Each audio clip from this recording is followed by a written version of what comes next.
building your defences up, you start to lower your defences. You might have noticed as you approach the fort, it doesn't actually look very big from the outside. The walls are actually lower down and widened. Now you'll see when you come in, it is actually quite a large fort, but the idea of widening the walls is that it can take quite an impact. And the walls here are a mixture of masonry and dirt, basically. So the walls are packed with dirt, and this acted like a shock absorber. So this was the idea. Another idea then, of course, is with this type of zigzag design, it means that if someone's attacking the fort, you're hitting them with crossfire, basically. So just a bit more effective. And you have a similar idea on the outside. You may have noticed coming in, or if you keep an eye out as you go across the bridge, you'll see there's another section along here, again with the zigzag design, and this was known as the covered way, and some of the garrison could take cover inside the wall and again bring crossfire to bear with small arms further into the wall. In between then was the ditch or moat, which you crossed on the bridge today. No, it was a dry ditch or dry moat, so there was never any water in there. Much to the disappointment of the school group who came in last week. They were eager to hear about crocodiles. Yeah, there was no alligators or crocodiles, sorry to say. It should make the tour a lot more exciting for everyone. So this is the structure of the fort. As regards the dates of it, as I said, it was built just towards the end of the reign of Charles II. So it's a British fort, and always really remained a British fort as such. And you might think to yourself, why would you build a big fort somewhere like this? It looks like a pretty quiet harbour here at the moment. But this was very strategic back in the 17th century. And the British were always afraid of possible attack or invasion from mainland Europe. So if you head straight out the harbour here, it's bringing you towards France, Spain. And the big fear was that Ireland could be used like a backdoor to get into England to the east. So this was why this south coast of Ireland was considered strategic. No, in fact, there was some precedent for this because there had been a landing in 1601 when a Spanish force had been invited in by the Gaelic leaders, and at the time they were fighting against Queen Elizabeth. I think you may have heard some of you O'Neill and you O'Donnell and people like that. So they invited the Spanish to help. But unfortunately, that didn't go too well from their point of view. The Irish and Spanish were defeated at the Battle of Kinsale. But it did show that this was a strategic harbour. Now, in later years, there were British wars with the Dutch, and later with the French. They were usually fighting with someone at one time or the other, and so it was particularly at the time of Louis XIV that the defences went in here on Kinsale. Now, in terms of where it's located, it's actually a pretty good site because you can see again behind me, you have a very commanding view of the harbour entrance. In particular, you have control of the deep water. So when larger ships are coming in, they have to sail just a couple of 100 yards away from the coast, and it's quite a narrow channel. So it's very difficult to get past the guns. You can see all the openings here in the wall, so you have cannon all along here. You also had cannon closer to the sea, so you had a double bank of guns to get past. So as you say, you're a bit like a sitting duck if you're trying to get in here. So Charlesford is quite strong on this side. However, it's a little bit weaker on the landward side. Basically, there are a lot of hills up where your buses parked up in that area, and particularly to the eastern side, which would be over here. And the plan originally was to build two parts. This was phase one, and the second part was meant to be a massive extension or crown work up on the hills. But when this is finished, 1682, 1683, the second part of the fort was never built. So we think it went over budget a little bit. As was a government project, that kind of thing used to happen in the bad old days, So as such, Charlesford was strong on this side and vulnerable on the land. And of course, that's you probably guess what happened next. Charlesford was besieged in 1690, and it wasn't attacked from the sea, it was attacked from the land and taken in just under 2 weeks. So that's a bit of an anticlimax after all the building and everything like that. And this was the wars between, it was really a civil war, it was a war about the English crown. You had James II, the Catholic king, and he was replaced by his son-in-law, William of Orange, who was married to James's daughter Mary. So it was a real tussle for power in England. James made an attempt to win back his crown. He was supported by the French, by Louis XIV, and he was supported by the Irish army. William, on his side, was mostly the English army. He had Dutch, Danish, German, and other troops as well. So that was kind of the line-up in the war. In this country, it's often seen in religious terms because the Irish army supported James, the Protestant, English, and Scottish settlers in the country supported William. And even today, you still may have seen, the Orangemen, they still march and so on. And this is, still commemorating this period back in 1689 to 1691. So that was the lineup, if you like. Now, the situation on the ground here in Kinsale was that this was held by James's army, mainly Irish troops, and it was besieged by William's forces from the landward side. So they came from Cork City to the east and approached. Outside, up by your bus, you had English troops over there. You had Danish, Dutch, German, and other troops over this side on the east. And in just under 2 weeks, they managed to set up their artillery and make a breach in the wall on the eastern side over here. When that happened, before the final onslaught, the garrison here actually surrendered. And they got good terms. They were allowed to march out with their colours, so it was an honourable surrender. William's forces took over Charles Fort and ultimately won the war then the following year in 1691. So that was October 1690. That was the siege of Charles Fort, and that was the only time, in fact, it was ever attacked in its history. So some people say it has a fairly poor record. 1 attack and 1 defeat. So 4 for 1, 100% failure. But maybe that's a bit harsh. No, it did its job to an extent because it was never attacked from the sea. And what you find then, as ships were getting bigger, and certainly by the 19th century, a lot of focus had gone over to Cork Harbour to the east. That's a much deeper harbour, could take bigger vessels.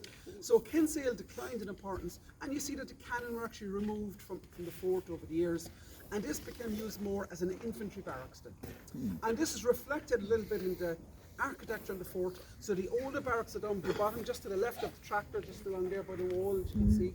And you had a new infantry barracks in the mid-18th century, over to my right, which are marked here on the map, so it's your typical kind of barrack square. And so that was its main use then as time went on for infantry.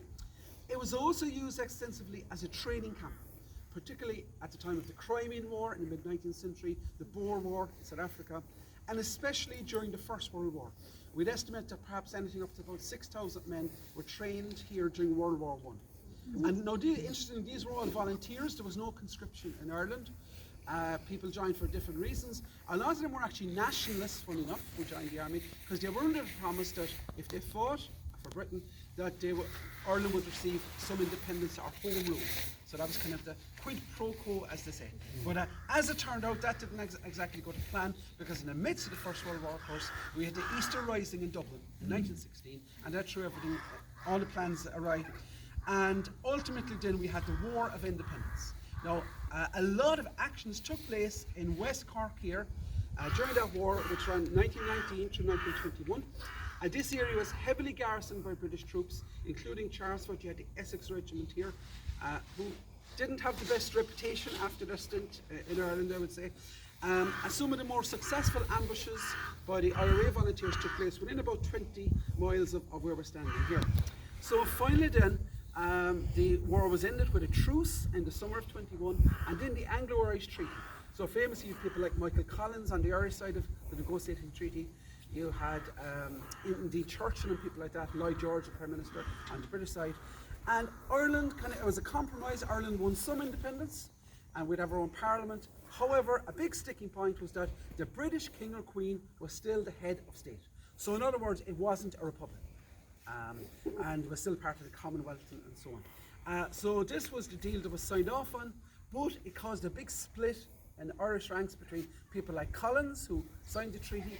His argument was, look, this is the best deal we can get at the moment, but it's a stepping stone. We'll get a full republic later on. Others were more staunch Republicans, and they said, no, we should continue to fight to get a full republic. So that was the split. And a very bitter civil war followed, because a lot of them had formerly fought together, of course. Even families fought on different sides, etc. Again, a lot of actions in West Cork at that time. So basically, after the treaty had been signed initially, the British troops left the area in February of 1922. And it's a very easy date to remember for tour guides, because the British left here on the 22nd of February 1922. So, as we would say, 22222, or as you guys would say in the US, 22222. Now, just a few months later then, during the Civil War, the fort was actually burned.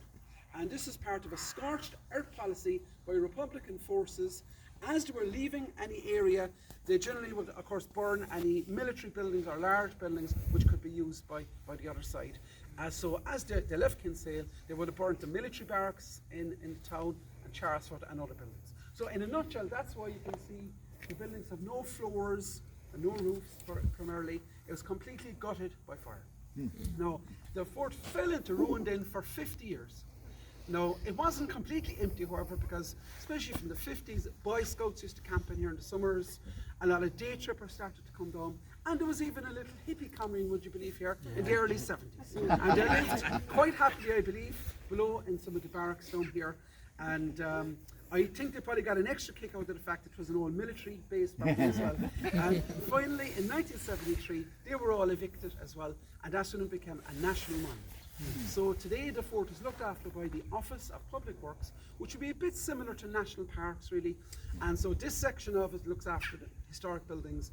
Now you can see some of the work that has been done. So anything with a roof has been restored. So the old gatehouse found here, that was restored in 97. Down below, what's now the exhibition centre, that was restored in 98, 99. That was used as living quarters and used as barrack stores as well. At the moment, the projects are smaller scale really. As you walk around, you'll see works on the far side of the fort here. And there's a lot of maintenance too. There's about 12 acres of grass, so that's pretty much a full-time job. The grass doesn't really stop growing here only for a month or so. But, so that's really where the fort is at the moment. So that's really to give you an overview of Charles Fort.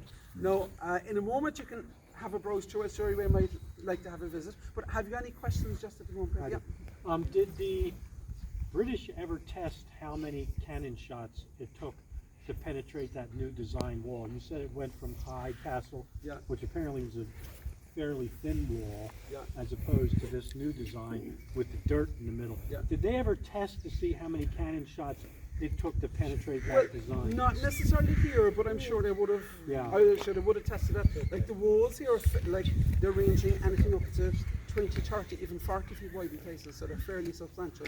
And then the Spanish Armada, dealing with the cannons, they're mounted fixed, so they weren't capable of lobbing shells into the fort.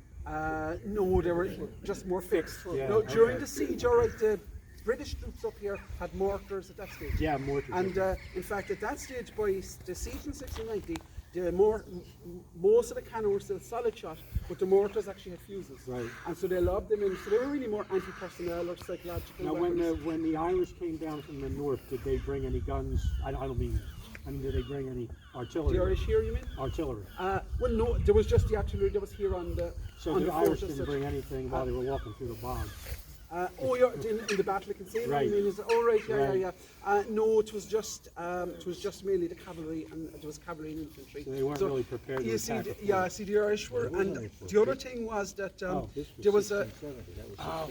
That was a little bit earlier, Okay, Battle of Kinsale. gotcha, But gotcha. yeah, there was a mix-up between O'Neill and O'Donnell. Okay. There was and the big problem as well, they had wanted the Spanish to land up in the northwest, up in Galway or Donegal or something Right. like that, and they had to secure their own territory up there Right. first before they came down. So there was a delay as well. So the Spanish were a bit ticked off because they were waiting here for a couple of months, literally, for the Irish to arrive. Oh, wow. And so they weren't best pleased being here in the Irish winter, as it says. If Where you're were from the Spanish Spain, waiting? you like not to. on land, right? Oh, they held the town of Kinsale. Oh, They did, really? Yeah, they did, yeah. So they were in the town, yeah. Okay. Yeah. Okay, guys. Any other questions, guys? How long did it take to build?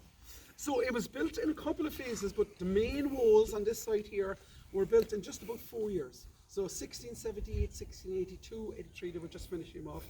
Now we know there was a pretty big workforce. We did have a little bit of a schedule actually. They worked 14 hours a day. The average labourer got 6 pence. No, don't feel too bad for them. They got 2 hours of lunch breaks in there. And the other factor which meant it could be built quickly was that the stone was quarried just up the road. There were big quarries just where you might notice there are soccer pitches just above us, massive quarries, so that meant speed it up a bit. No, the inside buildings, however, of course, were added at different times. So the older ones tended to be done at the bottom. Most of the stuff further up was 18th or even early 19th century as well. Yeah.